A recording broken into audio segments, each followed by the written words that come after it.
안녕하세요. JD부장구사의 소장 추다입니다. 오늘은 달러원 환율이 1310원을 넘은 이유에 대해서 말씀드리도록 하겠습니다. 2022년 7월 12일 화요일 시각입니다.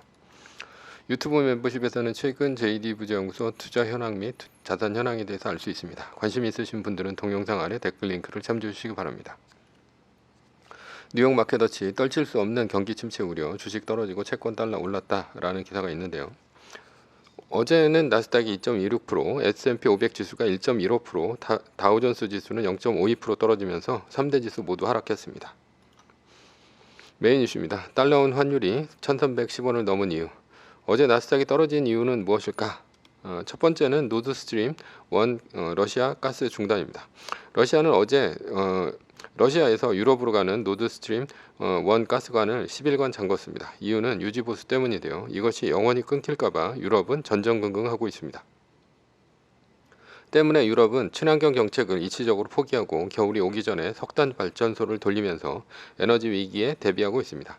미국은 경기 침체 우려로 천연가스 가격이 떨어지고 있는데 유럽은 반대로 천연가스 가격이 여전히 높습니다. 따라서 유럽은 미국보다 경기 침체 우려가 더 높아지고 있고요. 따라서 미국의 달러가 천정부지로 치솟고 있습니다. 달러 인덱스는 108을 넘어서고 있습니다. 아베의 사망으로 동정표가 몰리면서 일본의 자민당이 과반 의석을 확보했습니다. 일본 중앙은행의 구로다 총재는 아베노믹스 정책인 통화 확장 정책을 계속할 것이라고 했습니다. 따라서 달러 대비 엔화는 더욱 약세가 되었습니다. 두 번째는 중국 코로나 위기로 봉쇄를 했는데요. 중국이 코로나 확산을 이유로 마커 지역을 봉쇄했습니다. 그래서 어제 중국 증시가 폭락을 했습니다. 중국이 제로 코로나 정책을 포기하지 않으면서 중국의 성장률이 크게 떨어졌고요. 그러자 중국 당국은 성장률을 올리려고 확장 정책을 쓰고 있습니다. 그래서 중국 증시가 올해 상반기 반짝 올랐죠. 그러자 달러 위안 환율도 6.7위안까지 올라갔습니다. 달러는 중국 위안화에 대해서도 강세입니다. 13일 CPI 발표를 하는데요. 미국 CPI를 앞두고 우려 때문에 주가가 떨어졌습니다. 오늘 미국 나스닥 선물도 떨어지고 있는데요. 이번에는 8.6%보다 오른 8.8%를 예상하고 있습니다. 지난달보다 이제 한 0.2%포인트 올랐죠. 각종 원자재 가격이 떨어졌지만 미국의 소비 심리는 꺾이지 않고 있습니다. 따라서 CPI가 8.8%를 넘어가서 9%까지 간다면 연준이 한 번에 100bp를 올리는 그레이트 스텝도 가능합니다.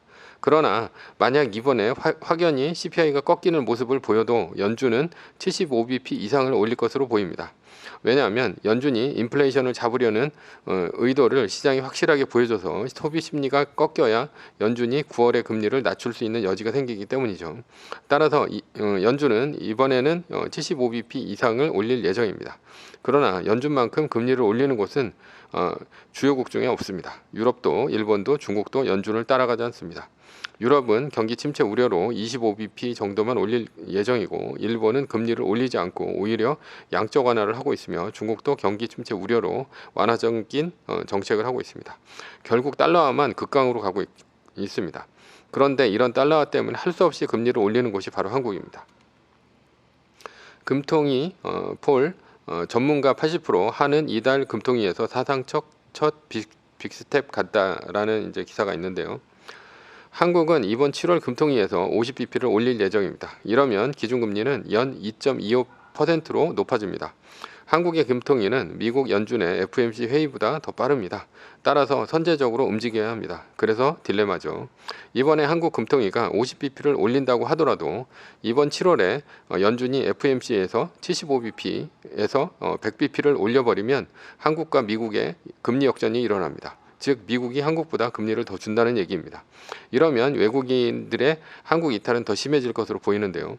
달러원 환율이 오늘 1310원을 넘어서고 있는데 이것보다 더 오를 수도 있고 주가도 추가로 하락할 수도 있습니다. 외국인 6개월째 주식 팔자 18개월 만에 채권 순회수 전환이라는 이제 기사가 있는데요. 외국인은 국내 주식에 이어 채권까지 팔면서 빠져나가고 있습니다. 지역별로 보면 유럽은 팔고 미국은 사고 있는 중입니다. 한마디로 금리를 올리는 미국은 사고 금리를 덜 올리는 유럽은 팔고 있는 중인데요. 자세히 보면 경기 침체인 유럽은 3조 5천억 원어치 팔고 미주는 1천억 원어치 샀습니다. 사도 파는 규모에 비하면 세 발의 피죠. 왜냐하면 채권도 금리 인상기에는 떨어지기 때문에 미주 지역 채권 매입은 해지 차원에서 산 것으로 보입니다. 현재는 주식 채권 모두 떨어지고 있고 달러화만 올라가고 있는 것을 알 수 있습니다. 외국인들이 한국 채권을 팔고 있는 것은 너무도 당연합니다. 그러니 달러원 환율이 1310원을 넘어서 꾸준히 올라갈 수밖에 없습니다. 달러 급강의 시대가 열리고 있는 중이라는 것이죠. 강남 블루칩 아파트 값도 꺾였다라는 기사가 있는데요.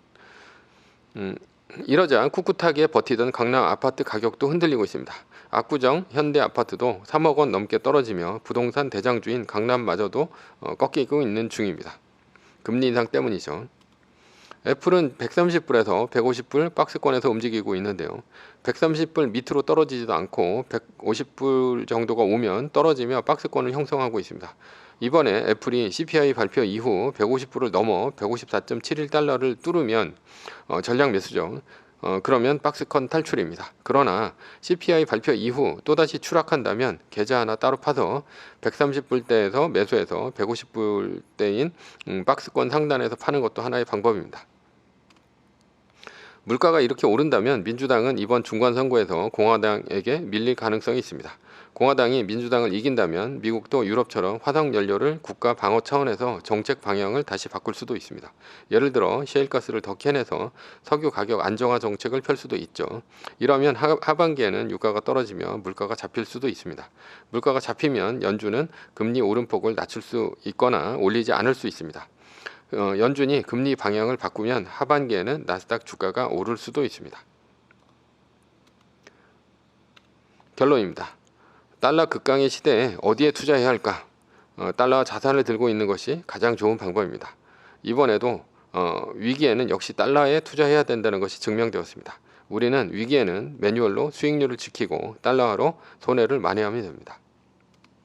매뉴얼입니다. 세계 1등 주식은 전고점 대비 2.5% 떨어질 때마다 10%씩 팔면서 리밸런싱을 하다가 나스닥 마이너스 3%가 뜨면 말뚝을 박는 것입니다. 그러다 반등이 시작되면 V자 반등 리밸런싱을 하면 됩니다. 자세한 내용은 JD 부장연구소 다음 카페를 참조하시거나 동영상 밑에 리밸런싱 말뚝박기 댓글 링크를 참조하시기 바랍니다. 전제는 세계 1등 주식은 우상향합니다. 매뉴얼을 지키며 세계 1등에 투자하면 매년 25%의 복리로 10년간 10배, 20년간 100배로 자산을 불릴 수도 있습니다. 위의 상황은 매뉴얼일 뿐입니다. 따를 사람은 따르고 참고할 사람은 참고하시면 됩니다. 주식을 사고 파는 것에 대한 모든 책임과 이득은 본인에게 있습니다. 매뉴얼을 지키려면 머리를 쓰지 말고 머리를 쓰려면 매뉴얼을 지키지 맙시다. 오늘은 달러원 환율이 1310원을 넘은 이유에 대해서 말씀드렸고요. 지금까지 JD 부자연구소의 소장 조던이었습니다.